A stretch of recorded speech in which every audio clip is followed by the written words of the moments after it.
Hello YouTube, Big Apple here.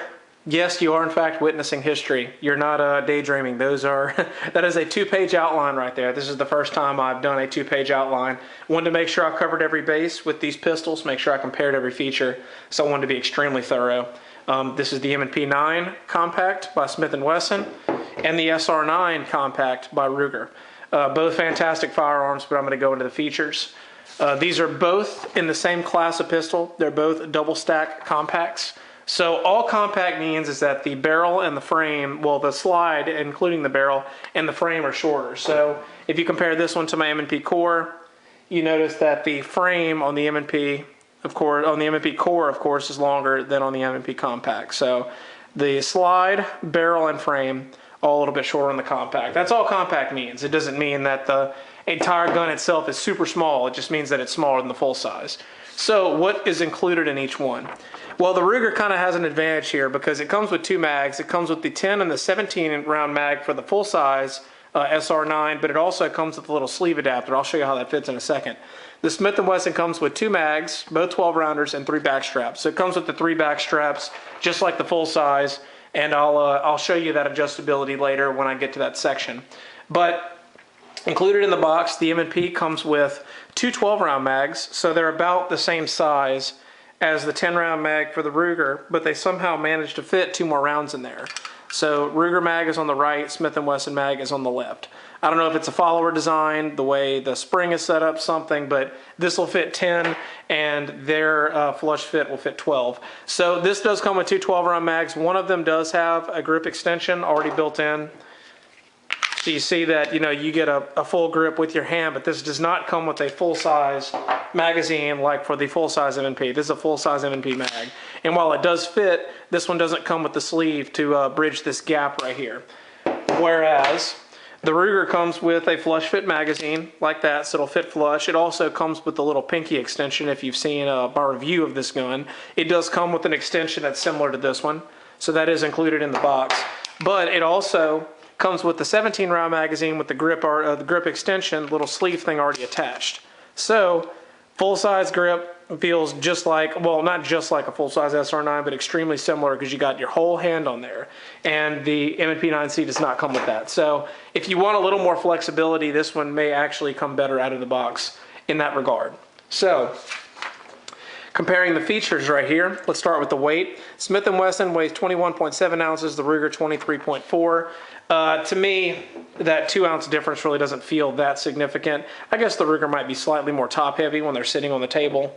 You see how the frame kind of dangles there, whereas this one lays almost completely flat. We're kind of splitting hairs here. They're about the same size. I guess the Smith & Wesson slide is a little bit thick, but it's also slightly shorter. So they're about the same. Let's just say they're the same because also, if you think about it, when you have these loaded and you're carrying it, this holds 12 rounds, this holds 10. So those 2 rounds probably will make up for that, about 2-ounce difference or almost 2-ounce difference. Up to disassembly. Smith & Wesson is much easier to disassemble, but both can be disassembled without pulling the trigger. So the Ruger, you can't pull the trigger to disassemble it. So with the Ruger, you push down on your ejector here, and then you push this guy out. Of course, this one's heavily broken in, so this one breaks apart easier. You'd probably need a tool to push this out. But you do that, and then when you take the slide, it just comes completely off like that. It's pretty easy, and once you get used to it, it's not bad. So once you get it back to this step, reassembling it, you can either insert a magazine, and that'll pop up, or you can just pull it up by hand. That's usually what I do. Smith & Wesson is really easy. You can do like a Glock. You rotate the, well, not like a Glock, but you can pull the trigger. So you rotate your disassembly lever, let it sit there, and you can pull the trigger and it'll come off. Or they have this little sear deactivator here that's similar to that. So you pull it down, it lays that sear flat so that you're able to disassemble it without pulling the trigger. I don't really care about pulling the trigger to disassemble something because I double, triple check it that it's empty. Of course, these were checked beforehand. You just saw that they're empty. I don't even have any ammo in this room, so they are empty. Slide, here are all the slide features. This might be kind of lengthy. Magazine disconnect safety, removable on the Ruger. It's an option on the Smith & Wesson. I don't recommend them ever. If you don't understand why, look at my video about firearm safeties. You know, I'll add an annotation there if you need to jump to it. Magazine disconnect safety means if the magazine is removed, it won't fire. So you can remove it on this one, and then it's an option from the factory for the 9C. I think that's mostly for the very liberal state compliant California, Massachusetts, Connecticut pistols. I wouldn't recommend you get one. I just recommend you get the bare bones one like this. It's just fine. So the material. Well, the SR9c has a blasted and polished stainless, kind of a mixture I'll show you, versus a melanite treated stainless. The Ruger can be had with a black nitride coating, which is very similar to the melanite process, which is very similar to the Tenifer process that Glock uses. So this kind of matte, black, smooth finish here, very, very durable, by the way, can be had on a Glock on this, or on this Ruger you can get the black nitride, which is still kind of a black, you know, kind of a matte black look. This has polished areas right here on the flats. You see where the flats are, and then kind of the top and some up here. Some of the dehorning around the barrel here is smooth. On the full-size SR9, these forward serrations are gone, and the whole thing it's smooth all the way down to the end where the barrel is. But I don't have a full-size SR9 to compare to, so just look up pictures if you don't know. Serrations. Well, the SR9 has diagonal serrations versus fish scale, but the M&P has no front serrations. So, as you've seen in some of my other videos, if you've watched them, I think these are the most useful serrations out there because you get a good grip and they aren't abusive on your hands. So it really isn't a whole lot of work to grip this slide and pull it back with the fish scale serrations. My full-size core has those same serrations. And if you've seen my Smith & Wesson 1911, it also has the same serrations. The Ruger serrations are also very usable. You know, you can get good traction. They're not too coarse because they're kind of dehorned towards the top here. But it has forward slide serrations, and this may, some of you may not agree with this. I like having forward slide serrations because I like being able to grab it there. You know, I may do the little chamber checks sometimes, but I just like being able to get a good grip on the whole thing. Sometimes when I, you know, have a round chambered and I want to get it out, even though it may not be the best all the time, sometimes I'll do like that and just catch the round in my hand. I just like that option of having the serrations on the front because, I mean, at least for me, I'm not going to be gripping that area of the gun unless I'm trying to rack the slide. I'm not going to be shooting and just, you know, whatever. So I like having forward slide serrations. It doesn't bother me that this doesn't have it, but it would be nice if it had some little fish scales right there too. So that's just something to be noted right there. The sights. The rear is adjustable on the Ruger. The Smith & Wesson comes with fixed 3-dot, but the night sights are an option. The Smith has a shelved sight for one-handed manipulation. So if you look right here, got a very, very thick shelf on this edge. So racking off a belt, off, you know, a table, any surface, you got a very, very thick ledge there. These are just standard 3-dot white sights. I think they're Novak cut, I'm not sure, but M&P sights are plentiful. If you want to change these, the aftermarket options are endless. Now, the aftermarket options on Ruger sights are a little bit more limited. Of course, these are the fiber optic sights. If you've seen my SR9c update video, you know that these are not the factory sights. These are updated. So it doesn't have a hard shelf on the factory ones. It doesn't have a hard shelf on this one, but I feel like I could get a good enough one if I wanted to. You can see right there it kind of has one. Just not as rigid as that one on the M&P. I do like that these sights are taller. The factory sights on the SR9c that are adjustable, I find are way too thin. The dots are too small on the back, and the adjustability, it helps a little bit with up and down, but I don't think it gives you that much range, and it's not like a match grade adjustable sight.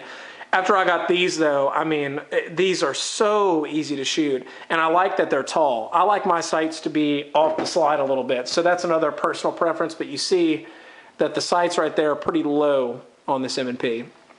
I'm probably going to get the Trijicon HD sights for this that has a taller rear, still has that same hard shelf, and has an orange outlined front night sight, so it's a little bit easier to pick up. Sights from the factory, M&P, I'll give it that, but I really like those fiber optic sights, even though they're aftermarket. So both have dehorned corners for easy carry and holster insertion. This deals with the slide. This isn't about the sights. The extractor on the Ruger is much larger for whatever reason. You can just see. It's just bigger. The claw is bigger too. I haven't ever had failure to eject issues with these, so that's kind of irrelevant. It's just an observation. The Ruger does have laser etching on the slide versus roll marks. So you see right there the SR9 logo, the little Ruger logo, versus roll marks. If you noticed, I painted these olive right there. If you saw my painting your guns video, how I painted my other one yellow, those are olive. So I thought that looks kind of cool. But, you know, something to be noted. The Ruger does have a striker cocked indicator that the Smith & Wesson doesn't have. So if you see right here on the back, when I pull the trigger, you see that little piece pop in. And when it comes back out, I'm going to pull it back farther. There you go. You can see right there when it's cocked or when it's not cocked. And the trigger also sits back when it's not cocked. Whereas with the M&P, there's nothing back here to give you any indication. And the trigger return spring keeps the trigger from being back when it's not cocked. So you get a little bit more, you know, of a visual look of whether or not the gun is ready to go with the Ruger. So it's something to take note of. The slide stop on the Ruger actually locks the outside of the slide and the inside of the slide on the M&P. So see this notch right here is cut out. The slide stop actually engages right there. I don't think that surface will ever become, you know, too smoothed out to where it won't lock. This has been fired like, I don't know, 5, 6, 7,000 times, somewhere in that range. But it's just something to note that the M&P actually does lock on the inside. You see there's a notch there, but the edge of that slide release is actually engaging the inside of the slide. So that's just something to note there. Now for the barrel. The Ruger has a stainless polished barrel versus a melanite treated stainless barrel. Both of them are forged. You can see the forging marks on this one. You can sort of see them on this one after it wears a little bit. You can see them on my core, and I know that they kind of share like the same type of barrel process, but yeah, you can see the forging marks on these. So yeah, they're both quality barrels. They're both well ramped, well throated. Everything's good there. They're both 3.5-inch barrels. The Ruger has a loaded chamber indicator, and the Smith & Wesson M&P9c has just a loaded chamber window. So when something is in the chamber of the Ruger, you know, see the loaded went up, that's going to be up there. It's a little dramatic, but it does not get in the way of the sights. So if it's not obtrusive, doesn't get in the way of the sights, I don't care. And I guess it's kind of nice. You can see it just like that. So something to take note of. Whereas the chamber indicator on the 9C is just a little window. If there's something in there, you can see a little edge of brass, little edge of a nickel-plated case, and that's the same for all their guns. And I don't have a full-size SR9 to show you, but it has the same loaded chamber indicator. It bothers some, it doesn't bother me. It's just something to note. Now the guide rod, both are captive, but the Ruger's isn't holding up as well as a long-term M&P. The Smith & Wesson uses a single spring, the Ruger has a dual spring. So both guide rods are decent. This one you can see is a 2-piece polymer guide rod, although it's got a little metal sleeve on there. But the thing that I haven't liked about the Ruger one is that it's kind of losing part of its captive capability. And while I don't have a long-term test of the M&P's guide rod, I can just tell it's going to last a lot longer. I mean, I've shot that core a lot, and this one's the same, just with a stouter spring. So with the Ruger, I'm not going to take it out right now, but the top of this part that's supposed to hold the spring on it is almost completely worn. So when I take this out, the larger spring likes to pop out of there, and I actually have to slowly push it on and make it hold there and then put this back in. So that's just started to happen recently. So if you don't fire thousands of rounds, it probably won't be a problem for you. I know there are one-piece, I think there are one-piece guide rods available from aftermarket companies. I'll probably just replace this one with another factory one. But that is something to note, that the captive ability of this isn't holding up quite as well as I expected. So like I said, just something to note. If you don't ever disassemble the pistol, you'll probably never even notice. So if it just stays dirty and you don't disassemble it, you won't notice that spring. But the M&P spring is a single piece right there with one spring on it. And you can see that it's a stainless steel guide rod as opposed to a polymer one. So I kind of give the edge to the M&P in terms of the guide rod, because I can just tell this one's going to hold up better because it's actually held on by that little nut right there you can see. And that is also consistent on all their pistols. So you see that one's held on like that. I don't know about the SR9's full-size one. This is just a comparison of the compact models. So onto the frame. I know this video is long, stick with me. The frame, the grip, both have adjustability, but I think the Ruger feels better in the hand. There's good gripping surface on both, and neither have a beaver tail. So the Ruger, to me, more comfortable in the hand because of the way it's designed. You see it's super thin, where your thumb goes, where your palm is going to engage, whereas the Smith & Wesson's a little bit thicker around that point. Yes, the Smith & Wesson does have adjustable grip swells, but one thing to note is it doesn't have as much effect on your comfort and your, you know, how well you can hold it on the compact model as it does on a full size. If you notice on the full size, the palm swell actually goes into your palm, the whole way into your palm. So the reason the ergos are so good on this is because of that. But it's considerably shorter on this one. So really, that palm swell is only engaging the top part of your palm. See, it's not going all the way down like the full size one. So for me, I have the large back strap on the full size, but I'm going to leave the medium one on this one for carry. And actually, the guy that sold me this actually did a little stipple job. So I may put this one on there again. I shot it with the smooth one. Either way, this one isn't quite as comfortable in the hand, you know, as the Ruger. The Ruger does have a flippable back strap, and I do have it flipped. You just push this pin through, and you can pull it around, and it'll be flat or raised. I have it raised, and I think this is just it's just a perfect feel. I love the way this feels in the hand. So ergos for the grip, I got to give the edge to the Ruger on that one. They do both have a good gripping surface, like I said. So you see the little cuts on there, little cuts there. You got a rubber piece here, and then for the Smith, you got, you know, your back strap there with some texturing, and then you've got some good texturing on the front and even some on the mag release. So both of them have good grips, but edge goes to the Ruger on that one. And then neither have a beaver tail. If you compare this to a full-size one, it has a beaver tail. You can see right there. And I'm pretty sure the full-size SR9 doesn't have a beaver tail either. So thumb safety. There's a safety on the Ruger that's standard. It's an option on the Smith. The Ruger safety can kind of chop the webbing of your hand and cut your fingers. Be careful because it's small and it's sharp. I haven't found it to inadvertently activate, but it is a little bit irritating sometimes. So when I get up high, I like to get up high on the grip because I'm used to shooting 1911s, getting my thumb up on that thumb safety.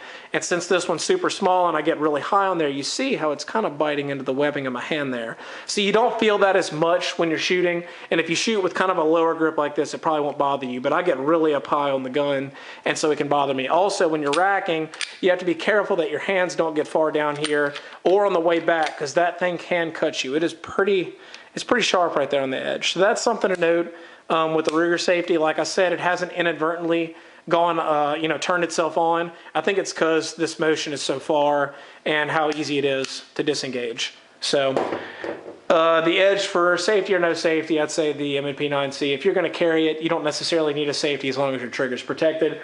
If having a safety is necessary, you can get one on the 9C, and it actually would be ambidextrous. You can see the little cut right there that they have on these frames for the ambi safety M&P. So edge and M&P on that one. Slide release. It's right hand only on the Ruger. It's ambi on the Smith. The compact Smith & Wesson doesn't have the slam feature of the full size, and the Ruger slide release will be very stiff for the first few hundred rounds. So in the first few hundred rounds of using this, I found this almost impossible to use the slide release on its own, just because the gun was very stiff and tight, and that got better after a few hundred rounds. So, you know, if you don't like racking it and releasing it like that, once you break it in enough, that's going to be easy and good to go. The Smith & Wesson's is ambi. You see right there, it's on both sides. But it doesn't have the slam feature of the full size, like I told you in another video with the full size. If you have a loaded mag and the slide is locked back and you slam it in, it'll actually close it for you. So the compact doesn't do that. Just something to note there. Who do I give the edge to? I guess this has more flexibility with a left-hander, so I'll give the edge to the M&P. Accessory rail, both have one, but the Smith & Wesson seems to be more flexible and better thought out. So this one's got two little notches here, you can see, and it's really stiff and rigid. Looks just like any other one. Looks like this one was just extended a little bit, although it's covered up right now with that light. But this one is just like the full-size M&P rail, but it has just one fewer notch. Whereas the Ruger's, I mean, it's there, it's usable, but it just doesn't seem like the shelf is as sharp, and it's only got one little gap there instead of two. So I'll give the edge to the Smith & Wesson on that one. Mag release. The Ruger's is ambi. The Smith & Wesson's can be flipped. They're both very easy to access without adjusting your grip. The Smith & Wesson has a strange mag lockup, and both have a large mag well for quick changes. So I guess I'll go bottom up. Both have a very large mag well and are slightly beveled to make inserting a magazine very easy. That with the Smith & Wesson, and then with the Ruger. One thing to note, the Ruger actually engages the magazines right here in this little hole on the front instead of on the edge like the Smith & Wesson. So what I noticed, why I said a strange mag lockup, if you look at the Ruger, I put this mag in, push it straight in, we're locked up, okay?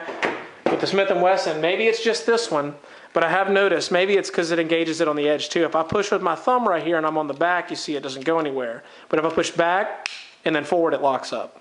So on the end right there, you see I don't push forward, it locks up. If you slam it in with your palm, it activates every time. But if you're trying to put in a mag slate, you kind of have to push it in and then rock it forward so it'll engage that part. And I think that has something to do with how these magazines engage. Like I said, this one engages it on the front, this one engages it on the edge. So again, in real world testing, it probably won't bother you since you probably slam your mags in anyway, but it's something to note. So I'll give the edge to the Ruger on that one. And I like the ambi mag release. So it isn't like the Smith & Wesson's is flippable, meaning if you're left-handed, you can flip that if you want to. The Ruger's is ambi already. So the slide release is pretty easy to access on the left side. I find myself using my trigger finger on the other side to release it after I'm done shooting a mag. So locks open after shooting, and I push it that way. Both magazines drop very freely. None of them are in there too tight. So I'll give the edge to the Ruger on this one. I think it's a little bit better. So trigger guard. Both are smooth. The Smith & Wesson's is a bit flatter on the front, but both appear to be large enough for gloved hands. So there you go. You see it's kind of like just a big old round shape there. And then this one is kind of flat on the front and the bottom. Both have a nice cut here under the mag release to get a good high grip. You see both of them have this ridge right here. So when you get in there and you get a good solid grip in there, it feels really good. Both of them feel great.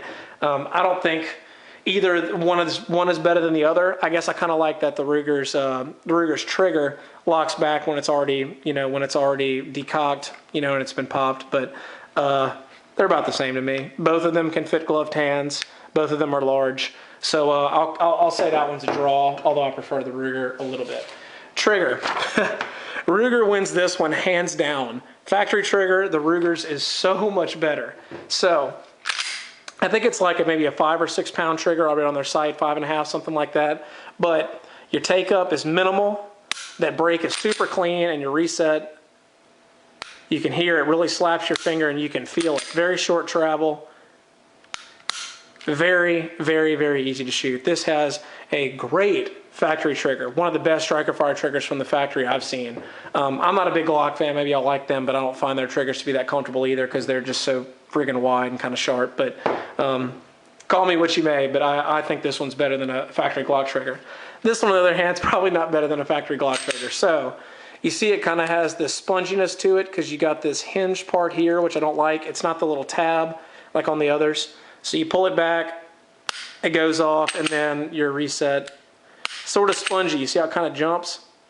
And it just doesn't slap your finger like the Ruger's does. And like I said, when that one's decocked, the trigger sits back and this one doesn't. So easy edge to this one goes to the Ruger. Now my M&P core does have the Apex trigger kit in it. Yes, it is a huge improvement. It's one of my favorite polymer triggers, but it is not offered from the factory. So edge goes to Ruger with the trigger. Shooting impressions. Well, I have a good bit of footage here. So the Smith & Wesson has a bit softer recoil. It's easier to get back on target that I've noticed. I did some 2 in the chest, 1 in the head drills. I did some very slow shooting that you can see. For whatever reason, I don't know if it's a low bore axis or just the way it fits in your hand or something, but to me, the Smith & Wesson had a little bit less recoil impulse than the Ruger.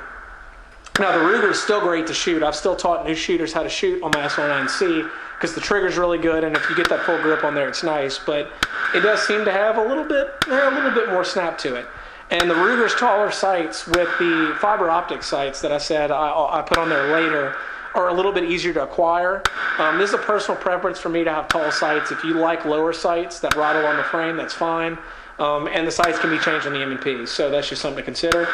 Both have been 100% reliable for me. And then again, this is the first day I've had the 9C at the range, and I've had the Ruger for a few years now. So obviously I've had more testing with the Ruger, but both seem to be super reliable. Overall, I know y'all been sticking with me a long time here. Overall, I think these features really stick out to me the most, and you can make your own decision. I like that the Smith & Wesson holds 2 more rounds with the flush mag. So like I said, 12 instead of 10. The M&P has more aftermarket options. I've noticed that since more shooters have been shooting this, they have more options like the Apex trigger option, mag wells and stuff like that. People like these for competition. So more options there. With factory triggers, the Ruger is a lot more fun to shoot because it just doesn't beat up your hand as much. It's a lot easier to activate, better reset, etc. The Ruger feels a little better in the hand, but Ruger's safety is a little bit intrusive. The factory Ruger sights are too small and thin for me. That's why I replaced them with the fiber optic. And to sum this up, I'm actually selling the SR9c to a friend, a longtime friend, that really likes it. And I had another friend selling this M&P9c, so I'm like, hey, I'll hop on that and put that in my carry rotation and then hand this off to the next guy. So to sum up, both are fantastic firearms, and I highly recommend both. As a value gun, it's very hard to beat the value that you get with the SR9c because it's a little bit cheaper. I did forget to include price on here. The M&P is a little bit more expensive, probably just because it feels a little bit better made. The internals feel a little bit, stronger. The finish seems a little smoother. But for all intents and purposes, they're both fantastic 9mm. Both good shooters, both can conceal well, both are about the same size. And yeah, I really like them. I don't really have a preference either way. At this point, before I get a different trigger in the M&P, I'd say in factory setup, they're about equal because the M&P doesn't have that great of a trigger. The SR9 has a great trigger, but the SR9 has that thumb safety that kind of bothers me when I get really high on it, and this one doesn't. So I think they kind of weigh out, and to me, I really like both of them. Then again, I do shoot my full-size M&P a lot, and I like being able to use the same magazines, and I just like the way that they feel in general. So I guess for me, I lean slightly M&P. But I've had this thing for years, and it's also a great gun. So I will have an M&P9c update in the future after I put a lot of rounds downrange with it, and after I get anything on there that I want it, if I want to change the sights or trigger. So if you've stuck with me this whole video, thanks for watching through my 2-page outline, and I hope this was extensive for you. Just post in the comments if you have any questions, and y'all have a good one. Thanks for watching.